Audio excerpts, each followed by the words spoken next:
tu dalam masa duk mengajar tu, tiba-tiba ada orang masuk meminang. Duit dah ada kan? Jadi kerja saya hantar anak sekolah dan saya pergi ke spa je kerja saya. Mama nak jadi tukang masak ke? Macam kita dah biasa pergi healing-healing, pergi London, pergi spa kan? Mencantikkan diri, apa semua tiba-tiba hamil lah taruh tangannya. Di rumah saja kita menjana income sehari 16,000.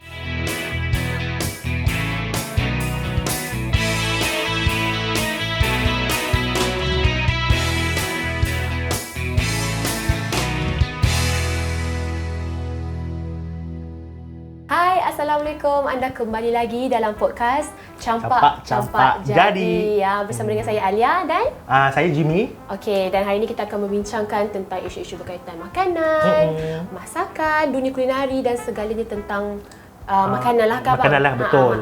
Tapi untuk hari ini saya nak tukar sikit lah kita punya nama. Kita dah praktis tadi kan? Kita dah praktis. Tak tahu lah kalau... Penat tu saya cari orang Kelantan dekat sini. Saya dah praktis. Kita tukar sikit nama kita. Bukan Campak Jadi. Habis? Lepo Jadi. Betul ke? Tak betul tak tidak. Tapi kita akan tanya kepada pakar dulu. Hari ini kita bawakan seorang yang ikonik bagi saya. Betul. Seorang usahawan dan juga owner kepada restoran Kantan. Siapa lagi? Kalau orang tak tahu memang pelik lah Kita perkenalkan dalam studio kita hari ini kita ada Datin Isma. Assalamualaikum Datin. Sihat? Alhamdulillah sihat. Berseri-seri hari ni warna kuning dia ceria sikit. Berceria sikit, betul. Kuning, colour of joy. Betul. Datin, lalu Datin kat sini mungkin bolehlah share dekat kita sedikit tentang Datin Isma yang mungkin penonton tak tahu. Betul. Kan? Kita tahu Datin Isma dekat social media, memasak. Kan? Mungkin sedikit tentang mungkin zaman kanak-kanak, mungkin boleh share sikit kat kita. Kita flashback jauh sikit. Nama saya, nama penuh Isma Rohaiza Ismail. Oh, sedap nama. Ibu kepada dua orang anak, sepasanglah, satu lelaki dan perempuan. Dan saya sebenarnya dikenali lebih kepada yang asal lah. Tapi ramai orang tak tahu sebenarnya. Saya sebenarnya asal sebelum masak-masak ni, saya adalah founder kosmetik. Betul. 20 tahun yang lalu lah, Tia Emilia. Dan lepas tu saya berjinak-jinak dengan masak-memasak.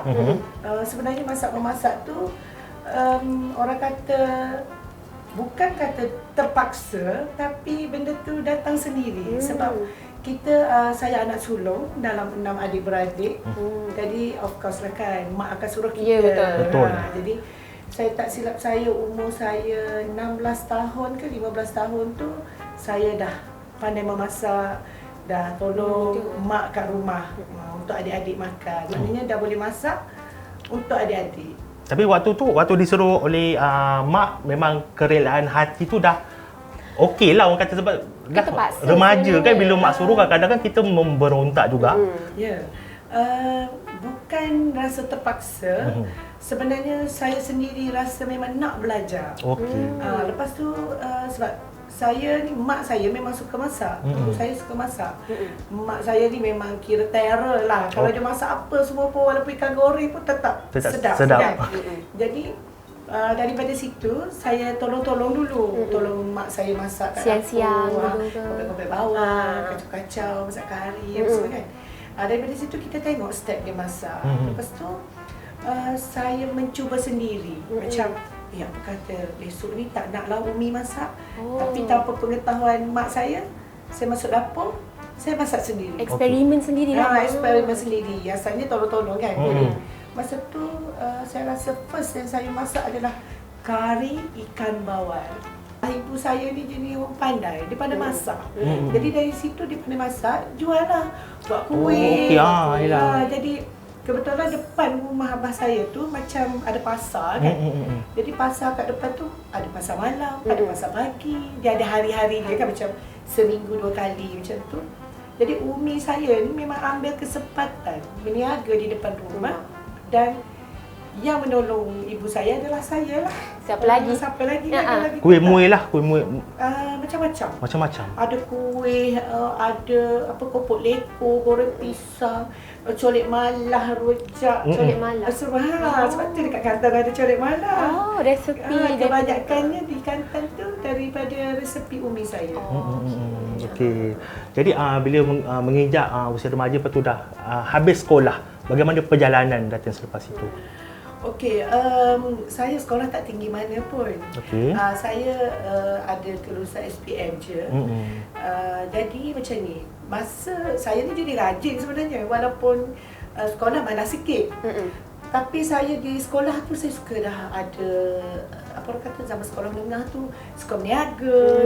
Otak bisnes tu dah start lah. Minat tu dah Masa ada. dalam tingkatan 4, 5 tu kan macam jual Avon lah, jual produk-produk yang Bawa lah majalah Avon tu. Bawa lah kan nak pergi sekolah kan. Jadi daripada situ habis sekolah SPM tu saya cuba minta apply zaman tu kan macam minta dari kolonial nak jadi cikgu, masuk maktab perguruan kan. Minta tak dapat. Lepas tu saya di offer oleh sekolah, saya ingat lagi dekat sekolah kebangsaan sekolah di Tanah Merah, cikgu besar offer saya mengajar di sekolah tu. Asalnya mengajar ganti guru bersalin je. Cikgu gantilah. Biasanya guru bersalin sekejap je kan. Tapi cikgu kat situ dah suka dengan saya, macam suruh sambung-sambung kan. Jadi lama jugalah saya duduk situ setahun lebih. Lepas tu dalam masa duduk mengajar tu tiba-tiba ada orang masuk meminang. Sweetnya. Tiba-tiba kan? Tiba-tiba. Yelah kita kat sekolah tak tinggi mana. Nak orang masuk meminang pun kita tapi-tapi juga. Kenal ke tidak yang masuk meminang tu? Yang masuk meminang tu sebenarnya tidak kenal, tapi diatur oleh orang tua. Okey. Lah. Suami saya sekarang lah. Suami sekarang lah. Kita sekolah tak tinggi. Jadi nak cari calon suami tu mesti yang betul-betul yang stable, maksudnya. Yang boleh jaga kita, yang boleh bela kita, maksudnya boleh beri jaminan lah. Bagi jaminan lah untuk kita kan. Lainlah kita ni balik overseas juga ke keluar universiti, kita boleh kerja, kita pun ada income sendiri, ada gaji sendiri kan. Jadi bila kita tidak bersekolah tinggi, bekerja pun tak ada, jadi kita kena memilih. Maknanya tapis dulu lah makan suami tu macam mana kan. Bermulanya kejayaan sebagai seorang usahawan tu bermula dengan usahawan kosmetik kan. Jadi macam mana boleh timbulnya idea ataupun kenapa tak start terus dengan restoran ataupun sebab minat masak kan? Saya minta dengan suami untuk meniaga ni, saya pendekkan lah kan cerita ni. Saya mula masuk start niaga, saya masuk di jabatan-jabatan kerajaan. Kan jabatan kerajaan kan ada jualan puspanita. Faham. Contohnya kan kat Putrajaya kan. Kan banyak jabatan kerajaan di Putrajaya tu kan. Setiap gaji kan dia orang kata dia buka meja untuk macam booth ke? Macam dia bukan kata sewa tu untuk sebulan ke 3 hari tak. Dia sehari je lah. Katalah hari Jumaat kan. Okey, buka meja, sewa meja, saya tak ingat zaman tu RM30 ke RM50 dia bagi kita satu table. Jadi saya jual produk, macam-macam produk. Tapi masa tu saya bidang makanan belum lagi. Saya kira apa orang kata masa tu produk yang macam simple, perfume. Tapi bukan brand kita lah. Bukan brand sendiri. Bukan brand sendiri. Jadi daripada situ saya cakap dengan husband saya kata saya nak buat produk kecantikan. Sebab suami saya sebenarnya dia bekerja juga makan gaji. Dia bahagian marketing. Jadi saya kata daripada you duk buat marketing untuk company orang, apa kata kita keluar produk sendiri, buat marketing untuk produk sendiri. Masa tu dah ada anak Masa tu dah ada anak, 2 orang. Masa tu anak saya yang nombor 2, Edros tu masih kecil lagi.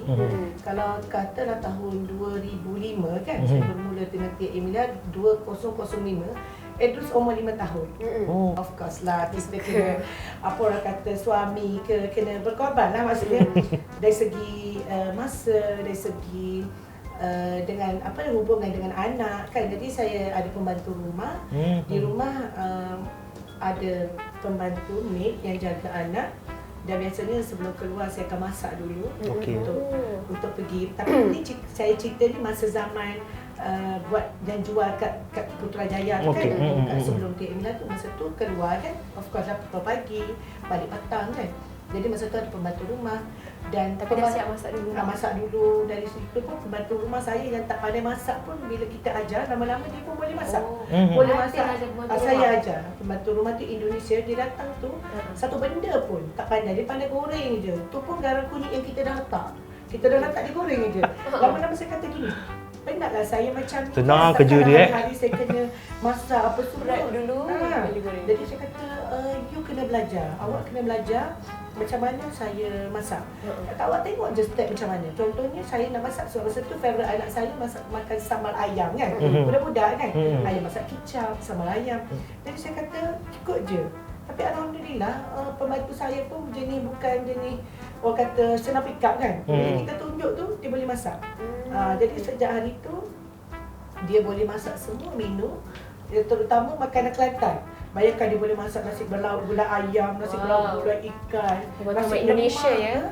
Sebab benda tu dia sebenarnya dari kita, majikan kan. Macam you nak suruh dia masak makanan yang you makan bukan makanan dari kampung dia. Betul. Dia tak tahu kita makan apa kan.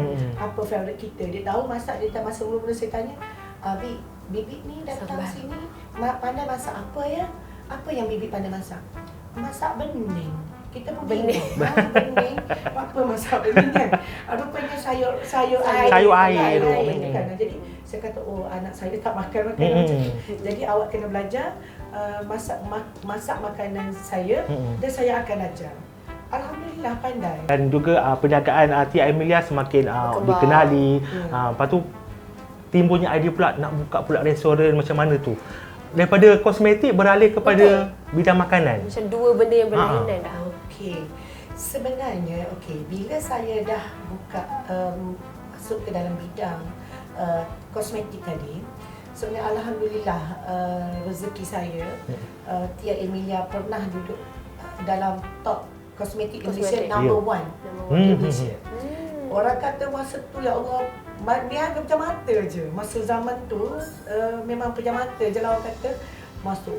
Jadi saya masa tu bisnes sebenarnya suami saya yang jaga handle semua. Saya sebenarnya ramai orang tak kenal pengasas Tia Emilia ni siapa. Sebab saya di belakang tabir. Saya di belakang tabir tu maksudnya saya bukan macam orang lain masuk TV bercakap, promote kan. Sebab saya tahu kenapa masa tu produk saya ni macam senang sangat nak jual. Sebab macam masuk iklan TV, masuk iklan radio, masuk magazine, majalah. Sebab mungkin produk tu sangat orang kata senang bila pakai tu menjadi. Jadi repeat order, mulut kawan ke kawan kan. Jadi orang kata masa tu saya sangat selesa sangat orang kata sebab yang uruskan bisnes adalah sepenuhnya suami saya. Dan saya dah boleh fokus anak-anak. Kerja saya tak pakai driver tau. Ramai orang tak tahu Datuk Isma tak pernah ada driver. Sampai Datuk tanya saya, tak pernah ke hari-hari you hantar ambil anak sekolah? Anak sekolah sedikit you masa sekolah menengah kan. Bayangkan daripada anak saya sekolah rendah sampai sekolah menengah, saya yang ambil dan hantar anak. Saya tak fokus kat bisnes sebab suami saya yang urus. Jadi saya sebab anak 2 orang je. Jadi saya fokus kat anak je. Jadi bila dah Tia Emilia dah boom meletup kan. Saya fikir okey duit dah ada kan. Jadi kerja saya hantar anak sekolah dan saya pergi ke spa je kerja saya. Duit berkepuk-kepuk. Duit dah berkepuk-kepuk spa. Masa zaman tu rambut kepuk-kepuk kan. Dulu mana ada makeup sendiri kat rumah, potong kuku ke mani-pedi semua kedai. Semua kedai. Semua kedai, tak pernah cuci rambut kat rumah, tak pernah potong kuku kat rumah. Makeup semua zaman tu. Zaman tu lah. Jadi tapi bab hantar ambil sekolah tetap saya buat sendiri. Sebab bagi saya bila Datuk tanya, tak penat ke you pagi-pagi hantar anak? Lepas tu saya contohnya saya hantar anak sekolah kan pagi. Lepas hantar sebab budak-budak ni sekolah swasta kan, KU tu. Jadi time balik dia lambat pukul 4 petang. Jadi saya akan ke spa. Maksudnya saya habiskan masa saya dekat spa Daripada pagi sampai Daripada petang. pagi tu sampai pukul 4 petang. Seronok je hidup. Kerja saya tu je. Yeah. Keluar je dari spa, terus pergi sekolah anak, ambil anak. Jadi bila Datuk tanya, you tak penat ke hari-hari kerja you malam hantar anak pergi tuition pula kan? Saya kata tak apa. Sebab anak saya 2 orang je. Jadi saya nak masa saya bersama anak. Cara spend time. Jadi bila saya hantar anak, pagi kita dah berborak atas kereta dengan anak kan. Lepas tu bila balik, kita borak lagi. Waktu cuti sekolah kan, kita orang akan pergi ke London. Selalu favourite kita lah, tempat kita holiday adalah London. Balik kampung. Balik kampung. Ya. Okey, sebenarnya masa tu kita orang just bercuti saja tau sebab anak cuti sekolah kan. Jadi zaman tu Instagram baru ada tau. Baru ada Instagram masa tu. Jadi saya ni bila pergi nak cerita yang macam mana saya start boleh masak tu kan. Terciptanya yang masak with passion tu. Jadi bila kita pergi, kita kan akan jet lag kan. Macam Allah pukul 4 pagi dah bangun kan. Jadi bila bangun macam tak tahu nak buat apa. Jadi saya akan memasak. Jadi masa tu kan rekod telefon macam ni kan. Saya solok mulut tak ada, suara tak ada tau. Just rekod. Tangan je. Tangan je. Macam solok, tangan sebelah ni macam gini dengan phone. Tangan ni masak. Tapi tak cakap. Cuma saya tunjuk step macam mana. Contohlah masa tu macam mana nak masak lemak, cili api, masak lemak ayam, masak lemak cili api ayam. Okey. Saya pun tunjuk, saya pun post. Sekali saya tengok view, banyak naik. Dan komen-komen yang terlalu banyak. Macam, mungkin masa tu di UK, jadi yang komen tu ramai budak-budak student UK. Mungkin banyak keluar kat sana. Dan saya tengok follower saya bertambah 1,000 sehari. Dan dari situ saya tengok yang komen-komen kan macam, oh wah bestnya aunty. Sis, saya bahasakan diri saya sis. Muda lagi, muda. Sis, senangnya masak. Ajarlah lagi resepi-resepi yang mudah-mudah kan. Bahan yang simple tapi senang dimasak. Macam kita ni student, sis. Kadang-kadang nak cari bahan susah kan. Apa kata sis share benda-benda yang simple. Dari situ saya pun terfikir macam rupanya ramai orang ni yang nak minat nak masak tapi tak tahu macam mana nak bahan apa, step dia. Yang step tu yang penting sebenarnya. Lepas tu lama-lama saya dah seronok. Anak saya yang perempuan Emilia cakap, Mama, apa kata Mama buat satu Instagram khas untuk masak-masak je. Sebab bila Mama letak dekat IG personal Mama, nanti orang nak cari resepi Mama. Kan kejap Mama pergi gambar travel lah, gambar raya lah, gambar bunga lah, gambar bunga lah. Kan nak cari mana resepi-resepi tu kan. Jadi apa kata Mama buat satu Instagram khas untuk masak je. Jadi follower Mama boleh buka, cari je. Okey, mana yang nanti masak hari tu, mana yang masak tumis nasi kerabu macam gitu.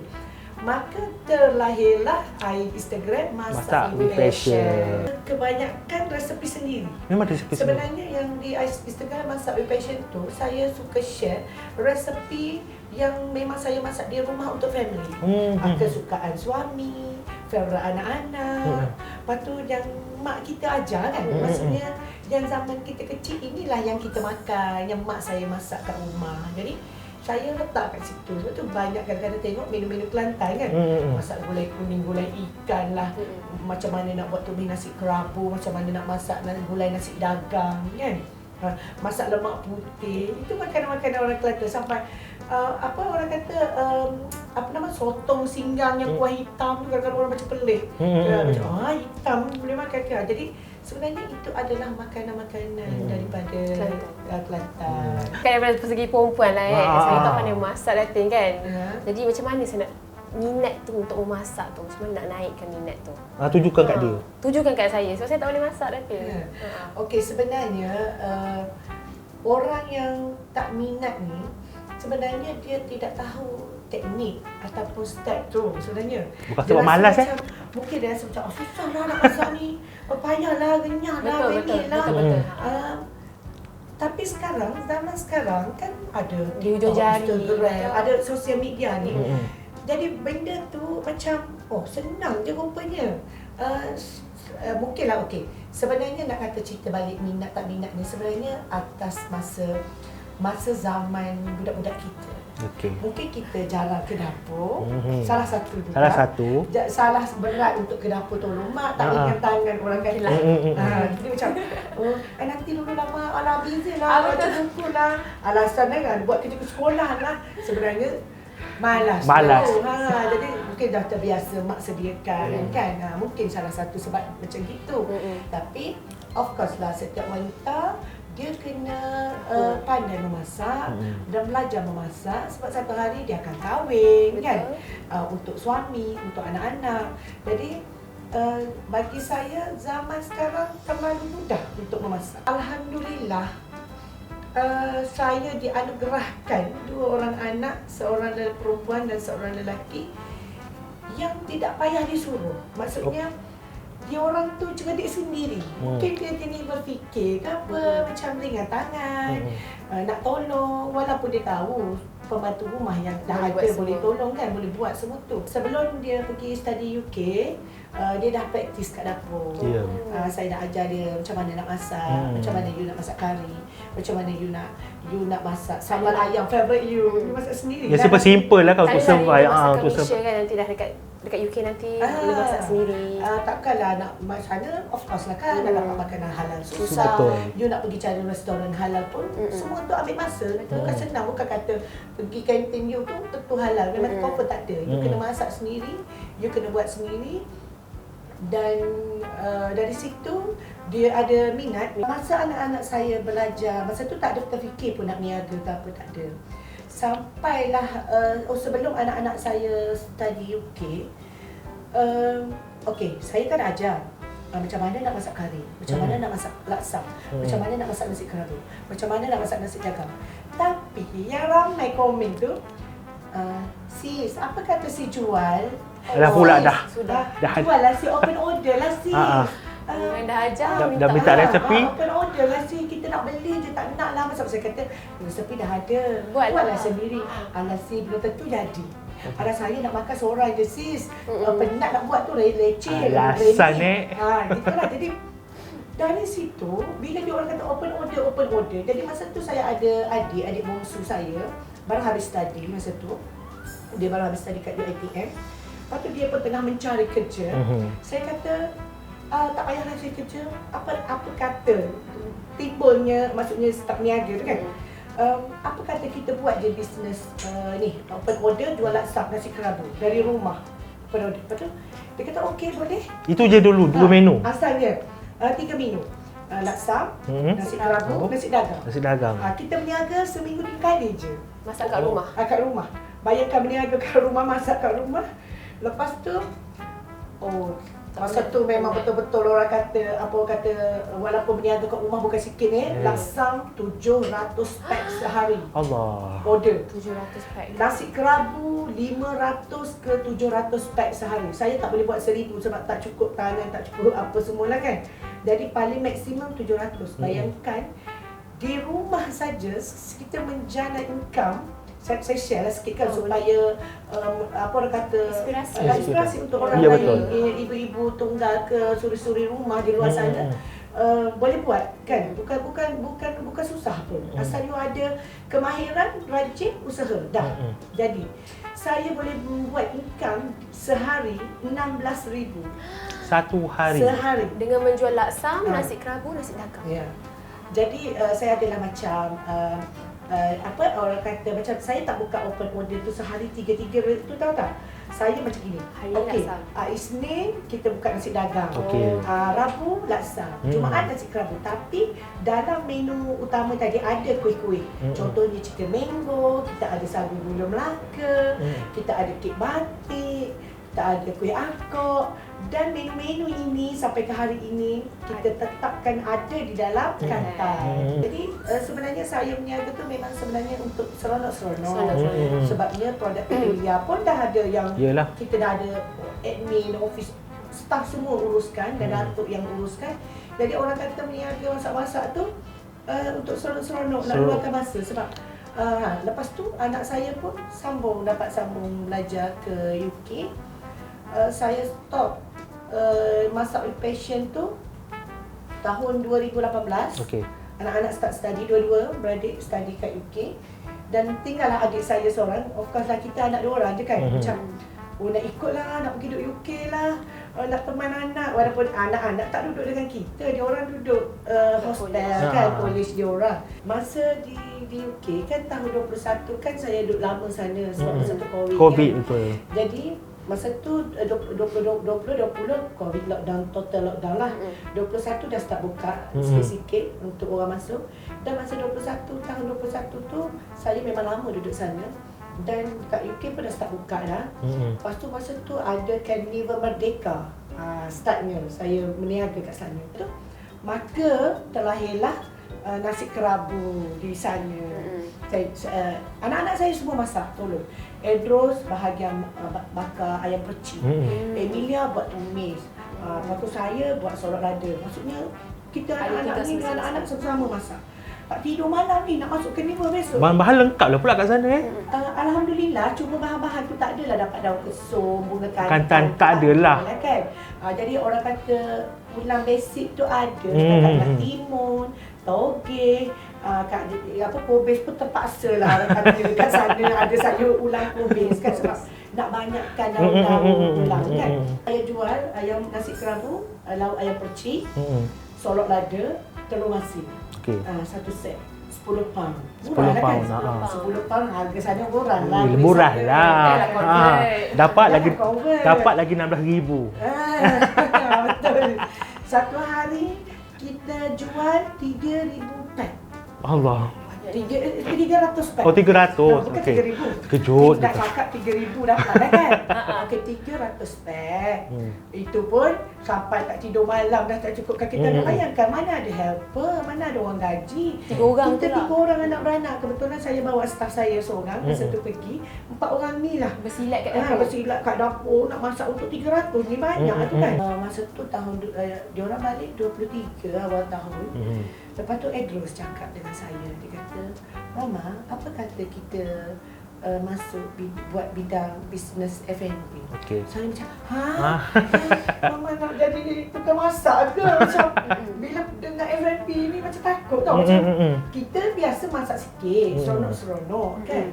Nak jadi tukang masak restoran ke pula Mama ni macam kita dah biasa pergi healing-healing, pergi London, pergi spa kan, mencantikkan diri apa semua tiba-tiba hamil lah taruh tangannya macam pergi London pun bukan jadi tukang masak kat sana, pergi tanam bunga, healing-healing, pergi taman, pergi garden, petik-petik buah kan.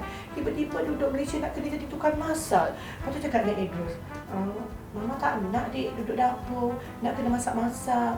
Hari-hari bangun pagi nak kena jadi tukang masak restoran. Tak Mama, kita meniaga kena smart. Edros cakap. Macam mana tu? Cakap dengan dia. Tak apa, pertama Mama bagi resepi-resepi, adik buatkan SOP. Maknanya resepi saya, resepi saya dah bagi. Lepas tu dia orang yang manage. Saya kata gini, okey, you nak buka restoran boleh dengan syarat Mama tak nak Mama yang penat. Penat masak ke, penat manage ke, Mama tak nak. Mama just bagi resepi, korang yang buat semua. Dari kitchen sampailah ke restoran. Maka terlahirlah Kantan. Dan nama Kantan tu sendiri idea dari siapa? Kantan tu? Okey, sebenarnya Kantan tu sebenarnya dalam kita berempat, anak beranak, duduk discuss ni. Nama apa kita nak buka restoran kita ni kan?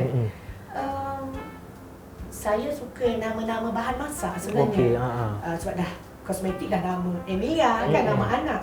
Jadi saya kata bila restoran ni saya nak ada nama bahan masak lah kan. Jadi serai tu dah ada orang pakai kan. Lepas tu saya sebut nama macam apa lagi? Ahlia dah ada kat London kan. Lepas dah ada betul macam Kantan. Kantan kita guna banyak juga dalam masakan kita kan. Terutama ulam kan. Nasi kerabu pun pakai juga. Laksam pun ada ulam Kantan. Dan menu di Kantan pun ada asam pedas. Asam pedas daging tetel. Kita guna bunga Kantan juga.